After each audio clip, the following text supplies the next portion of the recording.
It's really, wow. Okay, add this into a salad dressing and it's gonna like make your salad pop. It's gonna make the lettuce just pop out of the bowl.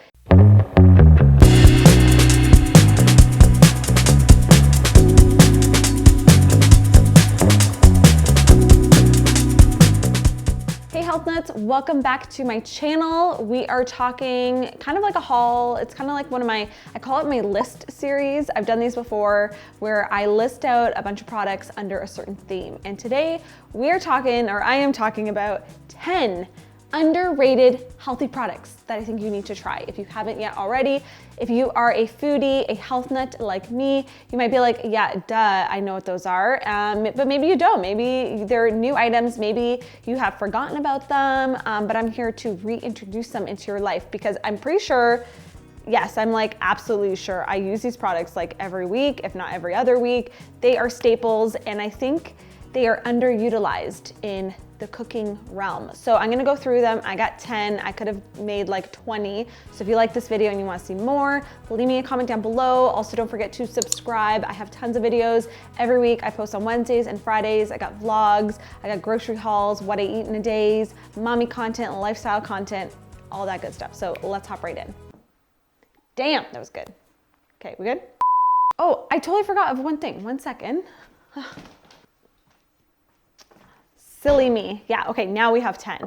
Okay, so I'm just gonna hop in. This is not in any particular order. I'm gonna list everything down below for you guys in the info box with links, if I can find like a link online. I think a lot of these are non-perishable, or like things you would buy, like not in the fridge section. Okay, so let's just talk about something that I'm sure you guys have seen many times in the aisles at your grocery store, and that is medjool dates. Now, I remember it was probably about 10 years ago that I discovered the wonders of the medjool date. I love like a bunch of dates, but medjool dates I think are the most practical ones. Like you can just do a lot more with them.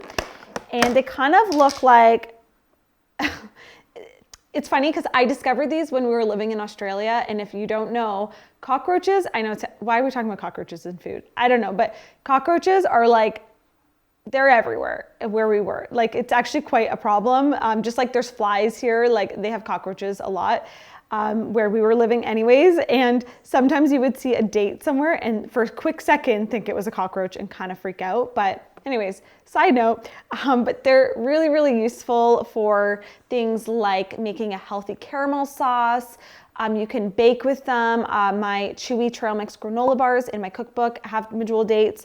They're a really great like sticky binder. They add sweetness without using actually added sugar. They just have this like gooey caramel texture. I'm obsessed. I love them and I always have them on hand for, like I said, blending into things to make like desserts. You can even chop them up and like just add them to a salad. That's really fun too, but they're just delicious. And if you stuff them with like peanut butter and chocolate chips and even like an almond, you got yourself like a healthy chocolate bar or whatever you want to call it. So very versatile. Like I said, I'm sure you know of dates, but I just think that not enough people use them. I don't think it's like a staple in people's household. So I needed to give the dates a little love, a little date love, you know? Okay, I'm just gonna go from like right to left here. The next thing is sea salt.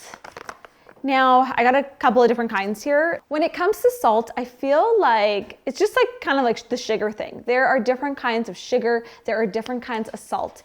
And when it comes to salt, from what I have heard, a lot of us are actually low on good quality like mineral salt. So we're not talking table salt. I don't even own that in my house. That being said, like if I'm gonna order some fries at a fast food joint, like I'm gonna eat regular salt, like table salt. It's fine. But like in my house, if I can control the salt that I'm gonna use, it's good quality sea salt, pink Himalayan salt. So I got a combination. This one is unrefined mineral salt. I mean, I'm not like particular on a certain brand, but I have just different kinds here. This is a dead sea salt. And then one of my personal favorites, Meldon salt. This is like the sea salt flakes. If you wanna get fancy, this is the salt. It's great on avocado toast, chocolate chip cookies. It's just delicious and it's super fancy, and I usually have that on hand. So like I was saying, just like there's different kinds of sugar, there's different kind of salts, and I always recommend looking for a good quality sea salt. It's gonna taste better, it's better for you, you get all those minerals and stuff, it's not stripped of everything good. So you know what, like don't be afraid of salt. It's delicious, and if you're getting good quality salt, I think it's really good for you, really important. These are just some ones that I've really been liking. Okay, next thing, let's talk about some healthy fats, because another thing, it's like the 3 things people are scared of, which are the things that add flavor. It's like sugar, salt, and fat. And one of my favorite fats is ghee. So this is actually from a friend of mine's business, Lee's Ghee. She actually just came out with a cookbook, and ghee is basically clarified butter. And when you're looking for a good quality ghee, you usually want to look for one that's made in like smaller batches, organic if you can find, which this one is both. A lot of times people who are sensitive to dairy products are okay with ghee because a lot of the allergens have been removed. Basically how you make ghee is like you boil butter and then you strain off like the stuff that rises to the top, and then you get that clarified butter underneath, which is ghee. I haven't made it before, but apparently like you can make it at home or you can just buy it. It has like a really interesting taste to it. I like to, she has like a maple flavored one, which I like to use for pancakes. But yeah, it's just like a really fun product just to switch up your fats, and I like it on like, you can use it on toast, but I usually like cook things in it, like saute things in it. The other fat that I really, really love, and I know not enough people use it, it's coconut butter, also known as coconut manna. And I've talked about this before. If you have my cookbook, it's in so many recipes, and it's such a great ingredient because it has this like, it almost has like a thick icing consistency. It's basically, if you think of like peanut butter or almond butter, it's basically like the whole meat of the coconut blended up. So it's like the oil and the meat, like everything together blended up, and you get coconut butter, and it's delicious. You can melt it on pancakes. You can use it in icings. Like I said, like I have so many glazes and icings that I use this for. There's a really good lemon one in my cookbook, and I'm just obsessed with this stuff. It's so good. When you get it, it's actually pretty rock hard, especially if you live in a colder climate like Canada. But I just warm it up in a sauce pot with some water, and then you'll be able to kind of stir it together, and it gets really silky, creamy, smooth, and then it's easier to work with. But it's really, wow. Okay, it's really good. I like it. Next up, we have nutritional yeast, which some people call nooch. It's super tasty. A lot of vegans use it in their cooking or baking because it has like this cheesy taste to it. And it's basically just like flaked deactivated yeast, which doesn't sound appetizing, but it's really delicious. I believe it grows off of black molasses, and it's delicious. Yeah, it has this cheesy taste to it. Also has like almost like a powdery flaked texture, so it's really good at thickening things up. I use it a lot in my dairy-free Caesar dressing. It's like a 5-minute dressing, so simple, and this gives it a really nice cheesy taste without the dairy. I use it as like a topper on pasta.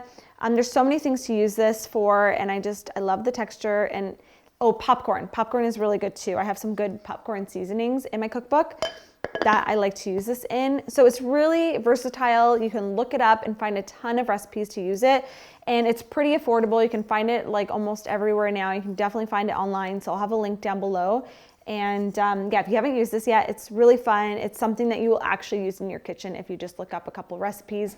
Popcorn seasoning alone is delicious. Melt some butter or coconut oil on there, sprinkle some of this on, and you're good to go for movie night. All right, next up, this is like such a basic item, but I just think it's like my favorite condiment. It's Dijon mustard. Mustard is actually, I would say, probably the healthiest condiment that you can find. And this is something I discovered years ago, because I would say barbecue sauce is like the unhealthiest because it's like super high in just like sugar, like not good for you sugar, unless you're getting like a better quality one. Like the one I buy is sweetened with honey instead of just white processed sugar or like corn syrup and stuff. There's tons of great brands. I love this Coslicks one. I'm actually almost out of it. It's the Dijon by Anton one. They have like a grainy one, like a grainy chunky one as well.